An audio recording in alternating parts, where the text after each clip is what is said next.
আল্লাহ পাক মুসা পয়গম্বরকে বলেন, যেখানে কয়মা জিন্দা হয়ে যাবে সেই পথ অনুসরণ করে সোজা চলে যাবে।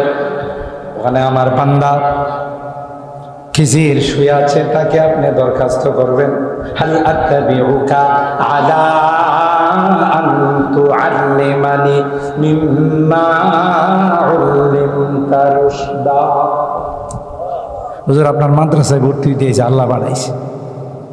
যেই কয় মাস জিন্দা হয়ে নদী পথে সমুদ্রের পথে চলে গেল, আল্লাহ কোরআনে বলেন ফাত্তাখাযা সাবিনাহু ফিল বাহরি সারাবা। মাছটা যে দিক দিয়ে গেছে আল্লাহ ওখানে কার্পেটিং সুরঙ্গ বানায়, বঙ্গবন্ধু টানেল। এখন এটার কি নাম হবে জানি না, আগে তো সবই দুই নামে হইতো, কথা কয় রাগ করে আগে যাও তো। এই জন্য আমাদের দেশে একটা দল আছে আওয়ামী লীগের দল, বিএনপির দল, জাতীয় পার্টির দল, আর একটা দলের নাম আছে হাতুড়ি প্যারাগের দল। এরা যখন সরকার পাল্টায় শুধু হাতুড়ি আর প্যারাগ নিয়ে সাইনবোর্ড পাল্টায়, একটা পালায় আর একটা লাগা, কথা কয় না। এটা হাজ্জাজ বিন ইউসুফের থেকে শিখছে। মক্কার গভর্নর আব্দুল্লাহ ইবনে জুবাইর রাদিয়াল্লাহু তাআলা আনহু আল্লাহর নবীর মানসা মতো খানায়ে কাবা বানাইছে। আম্মা জান আয়েশা সিদ্দিকা বোনের ছেলে ভাগিনাকে ডাক দেয়া বলছে, তুমি তো মক্কার গভর্নর, আল্লাহর নবীর তামান্না ছিল খানায়ে কাবার দুইটা দরওয়াজা থাকবে, দরওয়াজাগুলো চৌকাঠগুলো নিচে থাকবে, হাতিমে কাবা ভিতরে ঢুকে যাবে, হাতিমে কাবা বাহিরে থাকবে না। খানায়ে কাবার উত্তর পাশে যে প্রাচীরটা দেওয়া আছে এটা হাতিমে কাবা বানানো হয়, এটা কিন্তু খানায়ে কাবার অংশ। এখানে যদি কেউ 2 রাকাত নামাজ পড়ে পয়গম্বর খায়, সেজন্য খানায়ে কাবার ভিতরে 2 রাকাত নামাজ পড়ে। এই জন্য হজ উমরা যারা করতে যায় এরা ওখানে 2 রাকাত নামাজ পড়ার জন্য ধাক্কা ধাক্কি করে। আম্মা জানা আয়েশা সিদ্দিকা রাদিয়াল্লাহু তাআলা আনহা ভাগিনাকে ডাক দিয়ে বলল, ভাগিনা নবীর আশা ছিল খানায়ে কাবা এইভাবে নবী সাজাবে। কে খালাম্মা আপনি টেনশন করেন না, নবীর আশা আমি ক্ষমতায় আছি এটা বাস্তবায়ন করব। ঠিক 2টা দরওয়াজা দিয়ে খানায়ে কাবা। এখন তো মুলতাজামে হাত দিতে গেলে আমরা লম্বা মানুষ তাও পাই, আমার ভাই আব্দুল মতিন সন্তান আমার থেকে লম্বা পায় না, ঠিক না? আল্লাহর হাবিবের ইচ্ছা ছিল 2টা গেট নিচে আসবে, 2টা হবে গেট, হাতিমে কাবা কাবার ভিতরে ঢুকে যাব। সেই মানসা মোতাবেক আব্দুল্লাহ ইবনে জুবাইর খানায়ে কাবা বানাইছে। পরবর্তীতে ক্ষমতা আসছে হাজ্জাজ ইবনে ইউসুফ। হাজ্জাজ ইবনে ইউসুফ একটু জালেম প্রকৃতির ছিল, কথা কয় না। আর এটা তার দোষ না, ক্ষমতায় গেলে মানুষ হায়নার মতো হয়ে যায়। রাগ করতেছেন? দেখবেন আমাদের যুবক ছেলেরা যখন বাইকে উঠে, মোটর সাইকেলে উঠে, মনে করে গোটা বিশ্বের বাদশা। যদিও বিরাসারের ছেলেরা এরকম না, অন্য জায়গার ছেলেরা, কারণ ওরা আবার রাগ করতে পারে, আমাদের বিরুদ্ধে ওয়াজ করে গেছে। যুবকরা যখন মোটর সাইকেলে উঠে, বাইকে যখন উঠে, তার অবস্থাটা এরকম মনে হয় ডোনাল্ড ট্রাম্প কেডা, ছিং জিনপিং কেডা, তার চেয়ে বেশি ক্ষমতাবান আমি কারো চোখে লাগে না। আবার কোনটা দেখবেন বাপরে বাপ হেজের বাইকে পারদর্শী, এই জন্য শুধু বুদ্ধি খায়। যদিও এই জাতীয় ছেলে বিরাসারে নাই, অন্য জায়গায় আছে, শুধু গুত্তি কাটে, বোঝায় যে দেখছে কি স্টাইলে আমি মোটর সাইকেল চালাই। যেমন যারা সিগারেট খাওয়ার মধ্যে পারদর্শী, ওরা দেখবেন সিগারেটের ধোঁয়া মুখ দিয়েও বাইর করে, নাক দিয়েও বাইর করে, এই 2টা দিয়ে বাইর করে বুঝেন কি আমি সিগারেট খাওয়ার মধ্যে পিএইচডি করছি, কথা কয় না। আল্লাহ কোরআনে বলেন যাদের নাক মুখ দিয়া ধোঁয়া বের হয় এটা কিন্তু জাহান্নামীদের আলামত। এখন যারা টানাটানি করে ওয়াজের তো লাইন বানালাম, এখন তো আমাদের টানাটানির বিরুদ্ধে ওয়াজ শুরু করে দিছে, কথা কয়। আবার যেগুলো একটু বেয়াদব টাইপের এগুলো সিগারেট খায় মুরব্বীদের নাক বরাবর ধোয়া ছাড়ে। এ বুঝাইতে চায় আমি কিন্তু সিগারেট খাওয়া শুরু করে দিচ্ছি। কথা কয় না? না রে যুবক, না, সিগারেট খেও না। সিগারেটের প্যাকেটে লেখা থাকে, আগে লেখা ছিল ধূমপান স্বাস্থ্যের জন্য ক্ষতিকর, এখন কি লেখা থাকে? মৃত্যু ঘটায়। তাহলে তুমি জেনে শুনে একটা মৃত্যুর জিনিস খাইতেছো, অথচ কোরআনে আল্লাহ কয় ওয়ালা তুলকু বিআইদিকুম ইলা তাহালুকা, তুমি নিজে নিজে নিজেকে ধ্বংসের পথে ঠেলে দিও না। যারা সিগারেট খায় অধিকাংশ তারা ক্যান্সার আক্রান্ত। রাগ করতেছেন? আল্লাহর রাস্তায় ছাইরা দিয়ে সিগারেট খাওয়ার কারণে মুখের থেকে যে ইনটেক দুর্গন্ধ পায়, এই দুর্গন্ধ কিন্তু যারা খায় না এরা বরদাস্ত করতে পারে না। আমার কথাই বলি, জীবনে কোনো দিন টান দেই নাই। সিগারেটের ধোঁয়া আমার নাকে লাগলে সাথে সাথে বমি শুরু হয়। আরেকজনকে কষ্ট দেওয়ার অধিকার আপনাকে দেওয়া হয় না। ফতোয়া বিভাগের মধ্যে একটা কিতাব পড়ানো হয়, আল আসবা ওয়ান নাযায়ের। এই কিতাবের মধ্যে মুসান্নিফ একটা উসুল লিখছে, লিখক লা দারারা ওয়ালা দারারা, নিজের ক্ষতি করার তোমার অধিকার নাই, আরেকজনেরও ক্ষতি করার অধিকার দেওয়া হয়। তোমার বডিটা তুমি নষ্ট করবে, আল্লাহর কাছে জবাব দিতে হবে, কারণ এই বডির মালিক তুমি না, এই বডির মালিক হলেন কে?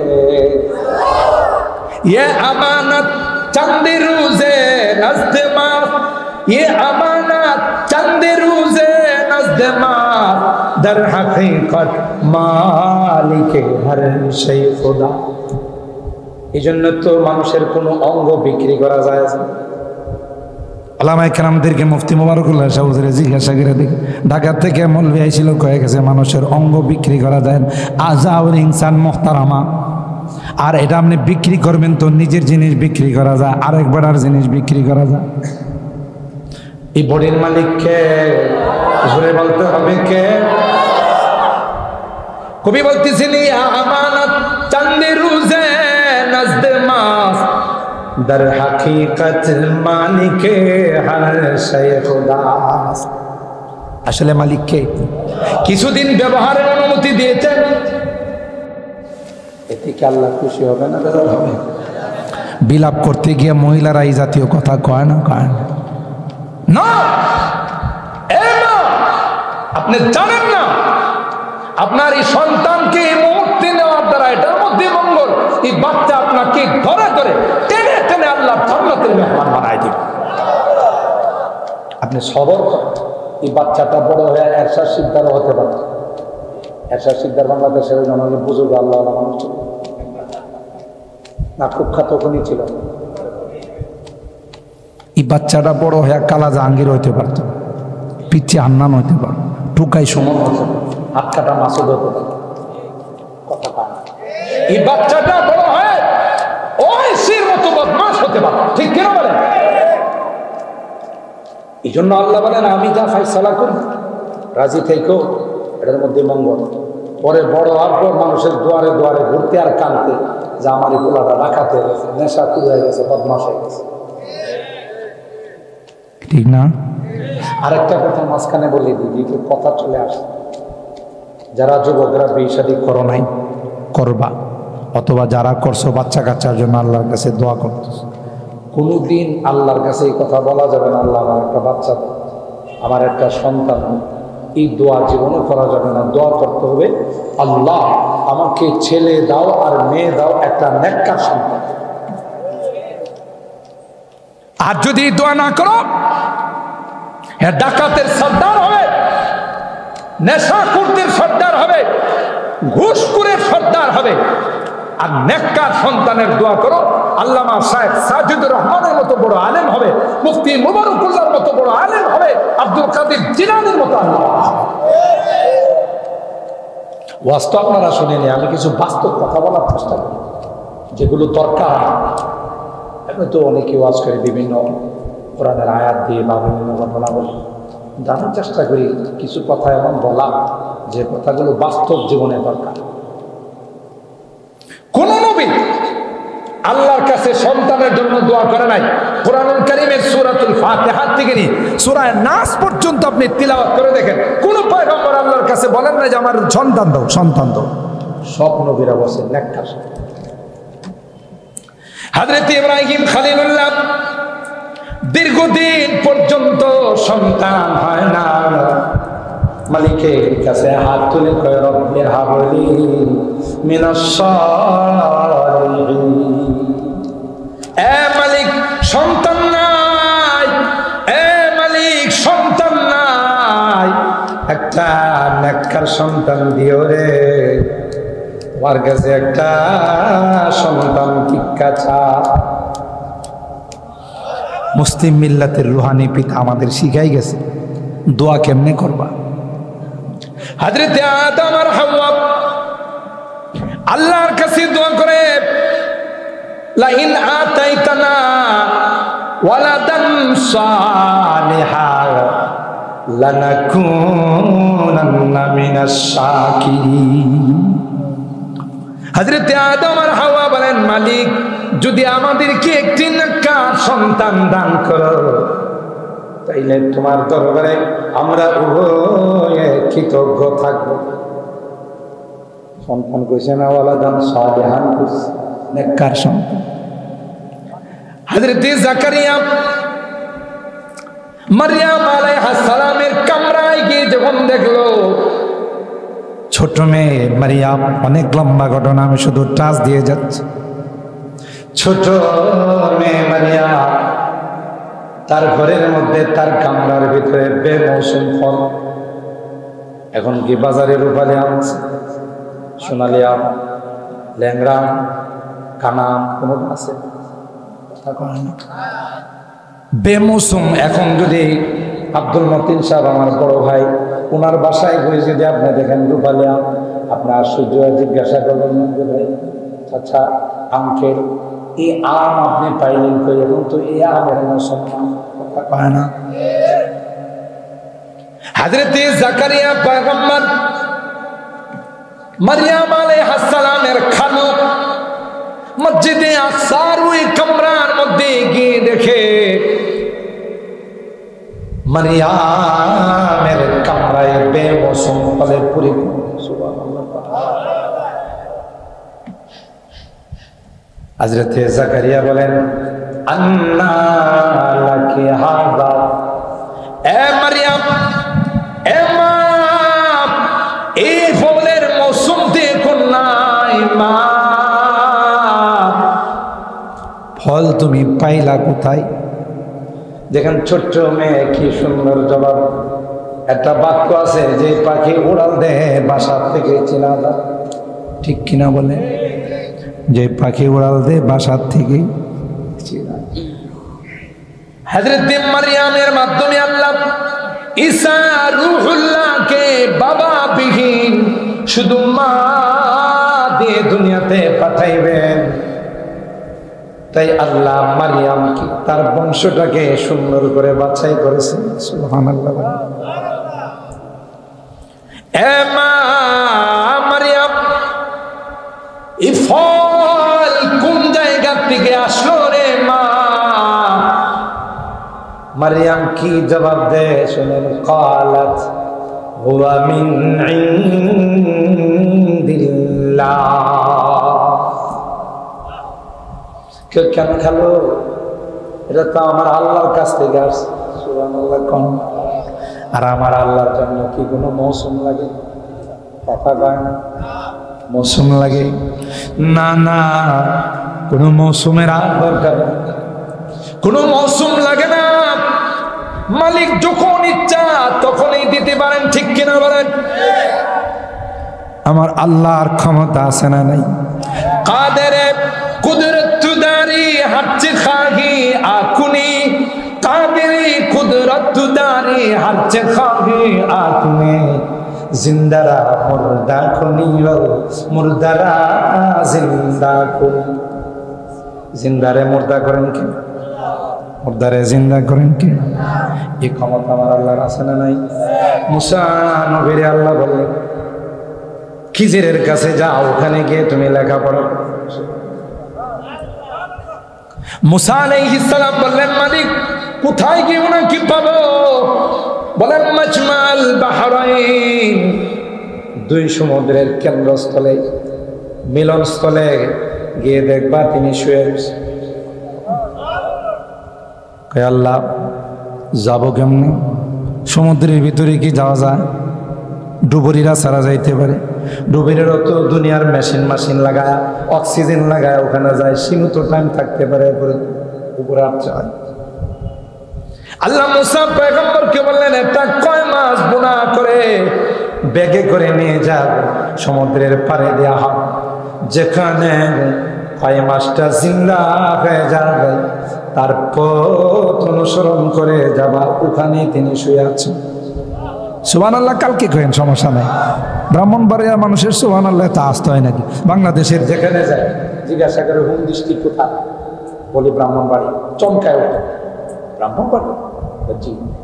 তখন মানুষগুলো তাদের অনুভূতি ব্যক্ত করে, যদি বাংলাদেশে কখনো ইসলামী আইন কায়েম হয়, কালিমার পতাকা যদি কখনো উত্তোলিত হয়, এটা ব্রাহ্মণবাড়িয়ার জমিন থেকে উত্তোলিত হবে। আর ব্রাহ্মণবাড়িয়ার মানুষ একবারে ফুতাই গেছে, মনে হয় যে সুবহানাল্লাহ করলে পুঁজি পাট্টা লাগবে। আর জোরে বলেন সুবহানাল্লাহ, বলেন আল্লাহু আকবার।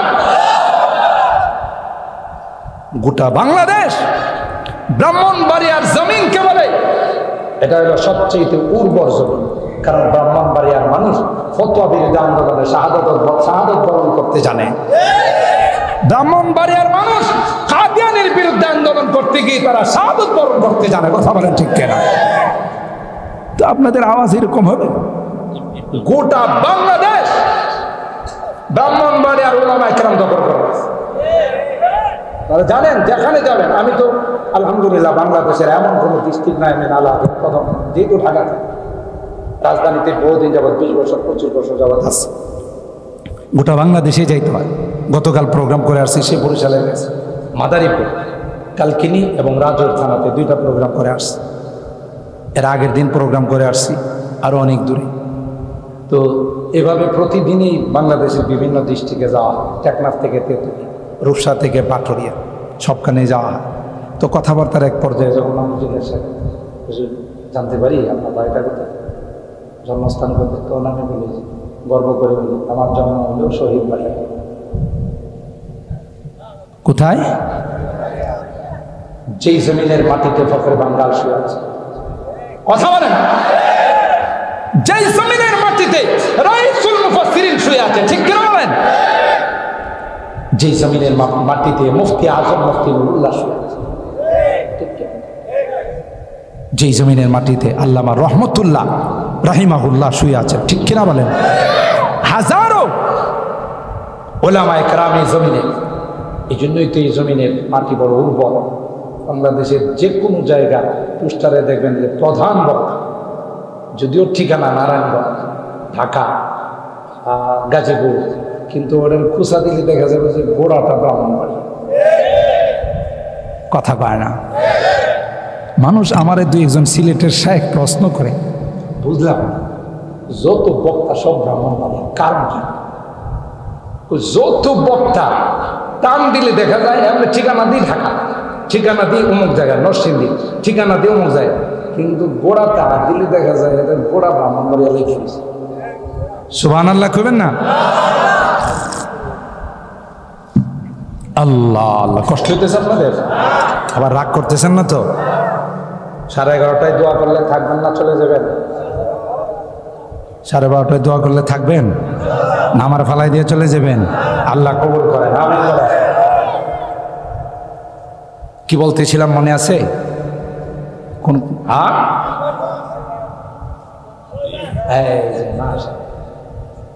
মুফাসসির হুজুরের শ্রোতা না, বড় হুজুরের শ্রোতা, তাফসীর শুনে এই কয় মাস যেখানে জিন্দা হয়ে চলে যাবে এই পথ অনুসরণ করে। কিন্তু কোরআনের কথা মনে করেন না যে ছুটি বইয়ের কোনো গল্প কিসসা কাহিনী না।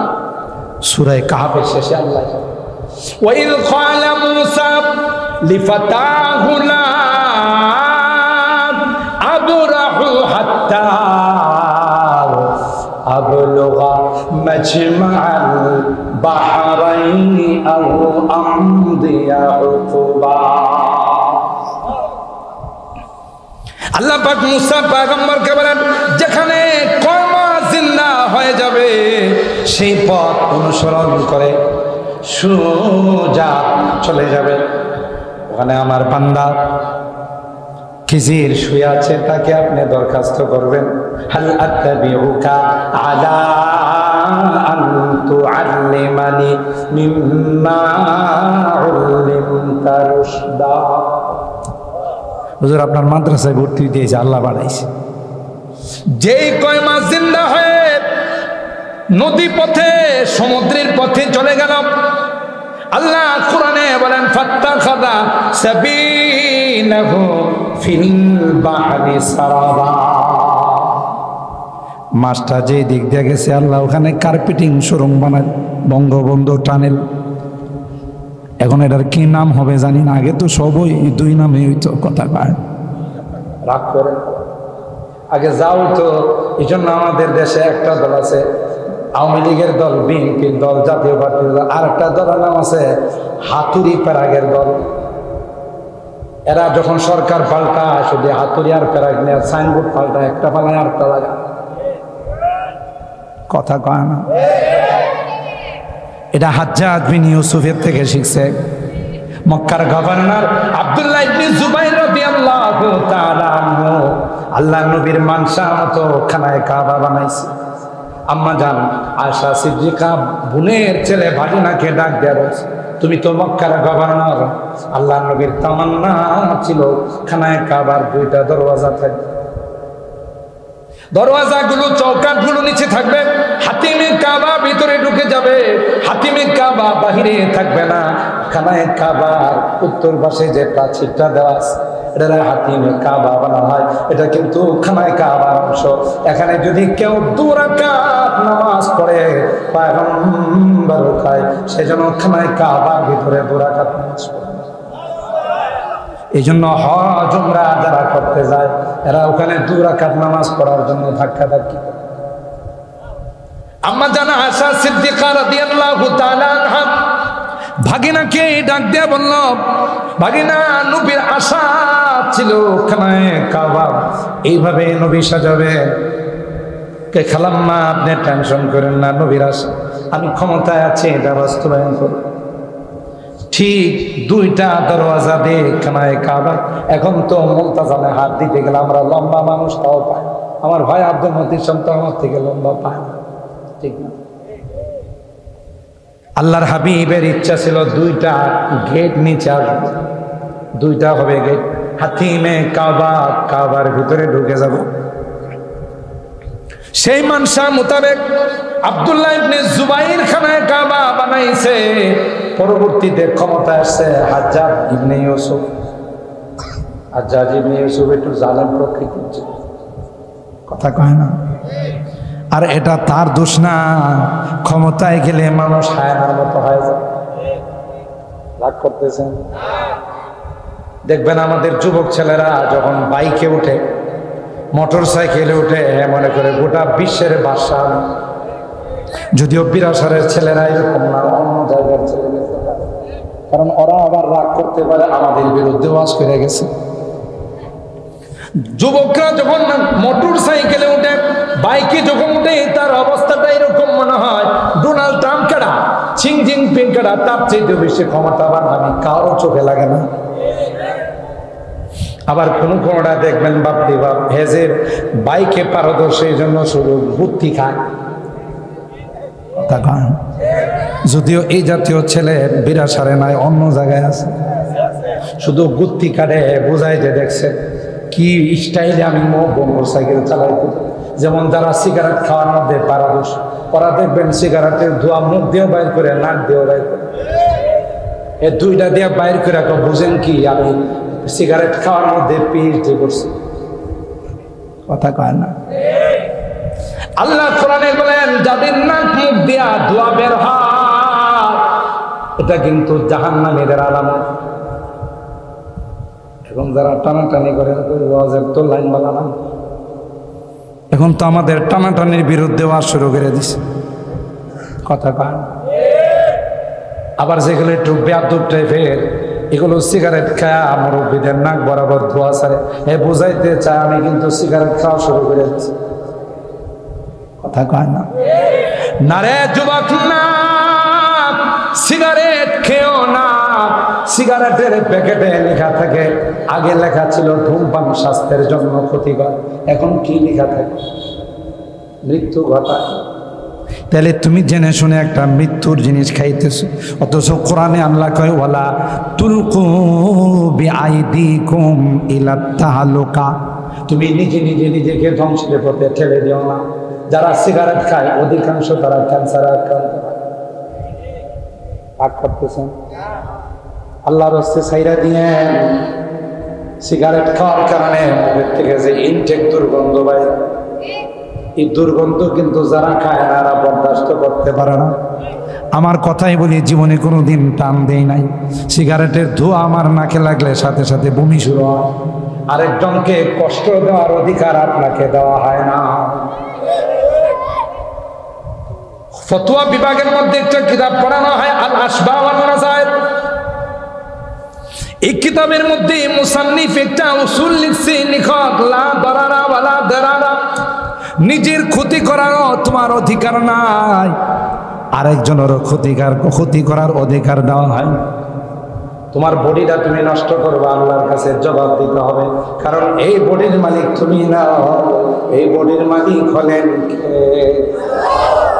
ये अमानत चंद रोजे नज़्द माँ, ये अमानत चंद रोजे नज़्द माँ, दर हकीकत मालिक हर शै खुदा।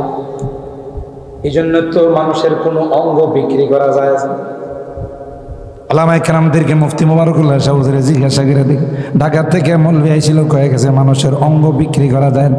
আজাউল ইনসান মুহতারামা, আর এটা আপনি বিক্রি করবেন তো নিজের জিনিস বিক্রি করা যায়, আরেক বেড়ার জিনিস বিক্রি করা যায়। এই বডির মালিককে জোরে বলতে হবে কে?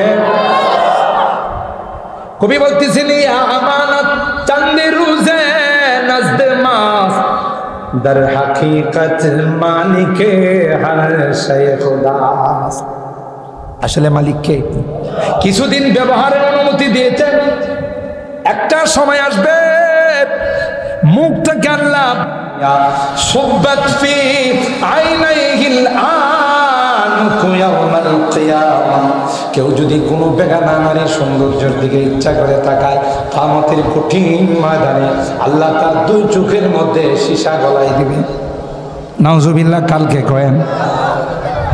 তখন ওই ব্যক্তি মালিককে বলবে, ক্বালা রব্বি লিমা হাসারতানি আ'মা ওয়াকাদ কুনতু বাসীরা। আল্লাহ আমার অন্ধ বানাইলাম, আমি তো দুনিয়াতে অন্ধ ছিলাম। আল্লাহ বলবে, চোখ দিয়া যা দেখতে নিষেধ করছিলাম এগুলো দেখলি? চোখ কি তোর বাপের? চোখটা তো আমার। কথা বলেন ঠিক কিনা? এ যুবক, তুমি যে মুহূর্তে তাকাচ্ছ খারাপ নিয়ত নিয়ে, কুভাব নিয়ে যে মুহূর্তে তাকাইতেছো, আমার আল্লাহ ইচ্ছা করলে সেই মুহূর্তেই তো তোমার চোখটা বন্ধ করে দিতে পারে। তখন তোমার অবস্থাটা কি হবে? তুমি কানা হয়ে যাবে, অন্ধ হয়ে যাবে, দুনিয়াটা তোমার কাছে জাহান্নামের গর্ত হয়ে যাবে। কেন তোমার মনে এই কথাটা আসে না? আমার আল্লাহ তো ইচ্ছা করলে এখনই আমাকে অন্ধ বানাই দিবে। তুমি যে হাতটা দিয়ে তার গায়ে স্পর্শ করলাম, আমার মালিক ইচ্ছা করলে তাৎক্ষণিক তোমার হাতটাকে প্যারালাইসিস দিতে পারে, অবশ করে দিতে পারে। আমার আল্লাহর কি ক্ষমতা নাই? কথা বলে। তুমি যে মুখটা দিয়া গালিগালাজ করলা, যে মুখটা দিয়া আমাদেরকে বিভিন্ন ভাবে তুচ্ছ-তাচ্ছিল্য করলা, আল্লাহ ইচ্ছা করলে তো তোমার বোবা বানাই দিত। মালিকের এই ক্ষমতা আছে না নাই? ওই ব্যক্তিটা বলবে, ক্বালা রব্বি লিমা হাসারতানি আ'মা ওয়া ক্বাদ কুনতু বাসীরা। আমি তো চোখওয়ালা ছিলাম, আমারে অন্ধ বানাই না। আল্লাহ বলবেন ক্বালা কাযালিকা আতাতকা আয়াতুনা ফানাসিতাহা ওয়া কাযালিকাল ইয়াউমা তুনসা। আলহামদুলিল্লাহ, এবার আমার যুবকরা এই দিবসটা পালন করে। কেন জানেন? এক নম্বর দিনের বেলা পড়ে গেছে শুক্রবার, রাত্রের বেলা পড়ে গেছে শবে বরাত, যুদ্ধ করতে পারে কথা কয় না। বিজাতীয় কালচার এদেশে হারামজাদা জারক সন্তানদের আবিষ্কার করার জন্য বিজাতিরা এই দিবসগুলো আবিষ্কার করছে, ঠিক কি বলেন? না না, আমরা শেরের জাতি, বীরের জাতি। আমরা ছাগলের 3 নাম্বার বাচ্চা। ছাগলের 2টা বাচ্চা 2 বানে দুধ খায়, পেট ভইরা নাচানাচি করে। 3 নাম্বার বাচ্চা কি বান পাইছে? এই 2টা যখন নাচে এরাও নাচে। এটা জিজ্ঞাসা করলো তুই নাচোস কাকা? এরা 2জন নাচে গিলে কথা কয়। এটা কয় ছাগলের 3 নাম্বার বাচ্চা। না রে না, আমরা ছাগলের 3 নাম্বার বাচ্চা নয়, আমরা বীরের জাতি, ঠিক কিনা বলে? আমরা তাদের সঙ্গে নাচানাচি করবো না। আমরা তো গার্লফ্রেন্ড নিয়ে, আমাদের প্রেমিকা কিনে, বান্ধবী কিনে জান্নাতে নাচানাচি করবো, ঠিক কিনা বলেন? আল্লাহ বলেন গান শুনবে তো জান্নাতে শুনবে, আমার ফুর্তি করবি তো জান্নাতে করবি, ঠিক না? মদ খাইবি তো জান্নাতে খাই। এখন তো দুনিয়ার মেয়াদ উত্তীর্ণ বোতল খাস, বোতল খাওয়ার পর তার সব এলোমেলো আছে। হ্যাঁ, বিরাসারের রোড দিয়া যা, সাইডের বিদ্যুতের পিলারে জড়াই দিয়ে রাখা। এই বিদ্যুতের পিলারটা ঘেরা মাঝখানে লইছে, আসলে কিনা মাঝখানে না সাইডে, কিন্তু এর তার এলোমেলো হয়ে গেছে। গাড়ির মাঝখানে ফেরালে আমার গাড়ির রাস্তার সাইডে এক জায়গায় না একটা বোতল খাওয়া মানুষ, এটা খায়া আইসা গাড়িটারে ধাক্কাইতেছে, গাড়িটা মাঝখানে রাখছে। আমার ড্রাইভারকে এটা মাঝখানে না সাইডে, মাঝখানে তো দেখতেছি। বোঝা গেল তার এলোমেলো হয়ে যাক, ভালো মন্দ তারতম্য করার ক্ষমতা থাকে না। আল্লাহ ডাক দেয়া কয় 1 বোতল 2 বোতল নয় যুবক, আমি আল্লাহ তোর জন্য জান্নাতের মধ্যে মধুর নহর বানাই দিব। সব লোভ দেখাইস, কথা বলেন ঠিক কেন? আর ভাইরা, এই টানেল পথ দিয়ে সমুদ্রের মাঝখানে হযরত মুসা পয়গম্বর সমুদ্রের কেন্দ্রবিন্দুর মধ্যে গিয়ে দেখে একজন মানুষ মুসাজ্জান বিসাউবিন, চাদর মোড়াইয়া চাদরের ভিতরে শুয়ে আছে। মুসা পয়গম্বর গিয়া বললেন আসসালামু আলাইকা ইয়া আবদাল্লাহ, ওগো আল্লাহর বান্দা, তোমার উপর সালাম। তিনি চাদর খুলেন নাই, মুখ খুলেন নাই, একটা বার তার দিকে তাকায় না, ভিতর থেকে জবাব দেয় আর কয় ওয়া আলাইকাস সালাম ইয়া মুসা নবিয়াল্লাহ। আবার আওয়াজ হয়ে গেছে, আওয়াজ ছোট হয়ে গেছে, জোরে বলেন। আর হেরাম মুসা পয়গম্বর ডাক দিয়ে বললেন এ আল্লাহর বান্দা, জীবনে কোনোদিন তোমার সঙ্গে দেখা হয় না। আমি যে বনি ইসরাইলের পয়গম্বর মুসা, তুমি জানলা কেমন করে, বুঝলা কেমন করে? তিনি কয় আমি যে এখানে শুয়ে গেছি তোমার কে জানাই? সমুদ্রের মাঝখানে আমি শুয়ে আছি, তোমাকে কে জানাই? কয় আল্লাহ জানাইস। যে আল্লাহ তোমাকে লোকেশন দিয়েছেন, সেই আল্লাহ আমাকে বলে দিয়েছেন বনি ইসরাইলের পয়গম্বর মুসা নবী আসবে, শর্ত শরায়েতের সাথে তারা ভর্তি করেন। তাইলে মনটাকে জিন্দা করার ক্ষমতা কার? জোরে বলেন।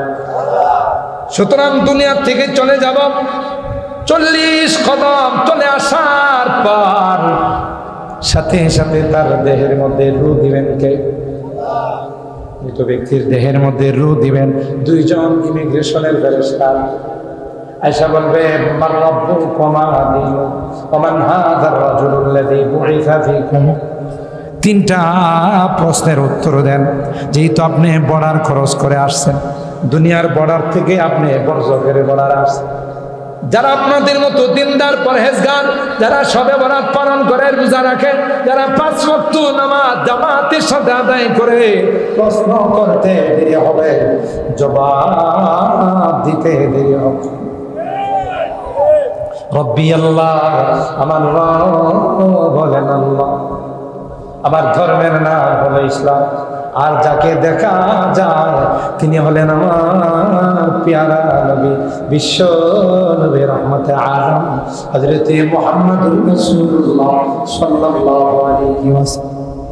সাথে সাথে আল্লাহ ডাক দিয়া বলবেন সাদাকা আবদি, ওয়ানাদা মুনাদিন আন সাদাকা আবদি, আমার বান্দা সঠিক জবাব দিয়েছে।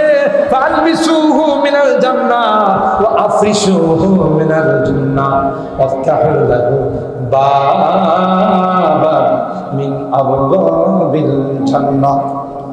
দুনিয়ার মানুষ তারে সাদা কাপড় 3টা টুকরাতে মোড়ায়া শোয়াই দেয় না, ফ্যান সাপ দিছে, জামা কাপড় দিছে। আল্লাহ ডাক দেখা দেরি করিস না, জান্নাতি লিবাস তার গায়ে পড়ায়। আরো আস্তে সুবহানাল্লাহ। তার নিচে কোনো লেপ তুষক দেওয়া হয় নাই, কোনো গালিচা দেওয়া হয় নাই, কোনো কম্বল দেওয়া হয় নাই। দেরি করিস না, তার কবরের মধ্যে জান্নাতি গালিচা দিছে। আর যারা নামাজ পড়ে না, রোজা রাখে না, রমজান মাস আসলে দেখবেন কিছু বেরেস আছে, বেরেস গুলো দেখতে পুরা সারের মতো দেখা যায়, কিন্তু রোজা রাখে না। যদিও বিরা সার নাই, আর কিছু অসাধু ব্যবসায়ী আছে দেখবেন রমজান মাসে হোটেল খোলা রাখে, হোটেলের দরজার মধ্যে লাল কাপড় কালা কাপড় ঝুলায় রাখে। যদিও ব্রাহ্মণবাড়িয়াতে নাই, অন্য জায়গায় আছে। অসাধু ব্যবসায়ী, মনে রাখিস রমজানের হুরমত নষ্ট করলে, রমজানকে বেইজ্জত করলে এমন রোগ আল্লাহ দিবে, গোটা জীবনের ব্যবসা দিয়েও চিকিৎসা করে পার পাবেন। আর যে সারগুলো ভিতরে ঢুইকা খায়, খাওয়ার পরে টিস্যু দিয়া এমন মুসা মুছে দেখলে মনে হবে আপনি তো একদিন রোজা রাখছেন, 2 বছর ধরে রোজা রাখছেন। পাটফার কোথাকার কথা বলে ঠিক না, সিটার কোথাকার 1টা মাস আল্লাহ রোজার কথা বলছেন, সিয়াম সাধনার করছে, আর 2 মাস রোজা রাখিস না। আর দরকার আছে তোর গায়ে শক্তির দরকার আছে, গোশত বেশি বেশি দরকার আছে, কারণ কবরে রাখার পর সাপ বিচ্ছু কামড়াইবে, চাপ বিচ্ছু কামড়ায় যদি হাত দিয়ে মুখে পড়ে তাই তো মজা পাবে না, কিছু গোশত পাইলে মজা পাইবে। কথা কয় না? রোজা কোনদিন কাজা করবি না, এই রোজা সুপারিশ করে তোকে আল্লাহর জান্নাতে নিয়ে যাবে। ঠিক কিনা বলে? এই সকল বদকার যারা হবে নামাজ পড়ে নাই, মসজিদে যায় না, হ্যাঁ ছাগলটা মসজিদের মধ্যে ঢুকছে। খাদেম সাহেব কই ভাই ছাগলটা একটু দেখে শুনে রাখেন, আজকে কিন্তু মসজিদে ঢুকে গেছে। খাদেম সাহেবের মাথায় হাত দেখো, হুজুর মনে কিছু নেন না, এটা তো হাইওয়ান জানোয়ার, বোঝে না, আমার কোনদিন মসজিদে দেখছেন? কথা কয় না? হ্যাঁ বুঝে, এই জন্য হ্যাঁ মসজিদে যায় না, ছাগলটা বোঝে না দিকে। এরকম আছে না নাই? বদকার হয়ে গেছে, ফেরেশতারা আসবে তার রূহ নেওয়ার জন্য, ভয়ঙ্কর আকৃতি ভয়ঙ্কর দৃশ্য নিয়ে আসবে। দেখার পরে ছোটাছুটি শুরু করবে, মাথায় যাবে, পায়ে যাবে, শরীরে ছোটাছুটি করবে, ডাক দিবে ইয়া আইয়াতুহান নাফসুল খাবিসা উসখুতি ইরজিই ইলা রাব্বিকি সাখিতাতাম মাসউতা। তোর রব তোর উপর অসন্তোষ, বাড়াল দিবে, কথা কুটুনি দিবে, বাহিরতে ছাড়। তাইলে যেভাবে জিন্দগি বানাবেন সেইভাবে কবরের জিন্দগি বানবে। ঠিক কিনা বলেন? তাইলে প্রত্যেকটা প্রাণীকে মৃত্যুর পেয়ালা পান করতে হবে। যারা দুনিয়ার জিন্দগিটা দিয়ে জান্নাত কামাইছে, জাহান্নাম থেকে মুক্তি অর্জন করেছে, আল্লাহ ডাক দিয়া কয় ফাকাদ ফাজ ওয়ামাল হায়াতুদ দুনিয়া ইল্লা মাতাউল দুনিয়ার হায়াত গেল ধোঁকার হায়াত। কথা বলেন ঠিক না বেটি? দুনিয়ার এই হায়াত চলে গেলে দ্বিতীয়বার কি আর হায়াত পাওয়া যাবে? দ্বিতীয়বার আসার কোনো চান্স, সুযোগ বলেন? ये लुत्फ़ ज़िंदगी में बार बार